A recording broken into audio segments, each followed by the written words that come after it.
আসলে গাছে যখন ফল ধরে তখন গাছের একটা লোট আসে যায়। আমাদের গাছে ইনশাল্লাহ আলহামদুলিল্লাহ ফল ধরে গেছে। আমরা খুঁটির সাথে গাছগুলা সেম, শুধু ছোট খুঁটি এখন দিছি, এর সাথে কিন্তু আরও খুঁটি আমাদেরকে দিতে হবে। এই খুঁটিটা দিয়ে শুধু গাছগুলাকে ভারসাম্য রক্ষা করতেছে। যখন ফল আসবে তখন কিন্তু আমাদেরকে আরও শক্তিশালী খুঁটি, এরকম শক্তিশালী খুঁটি দিতে হবে। আলহামদুলিল্লাহ আমরা কাজ করি প্রিয় দর্শক, আসলে কাজের বিকল্প নাই। আমরা সব সময় কৃষি ফার্মটাকে এগিয়ে নেওয়ার জন্য যেটা করি সেটা হলো কাজ।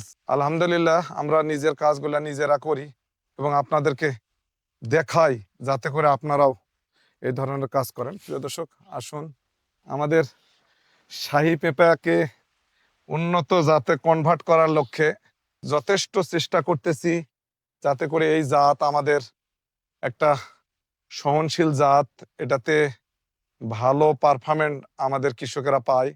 আমি পাইছি।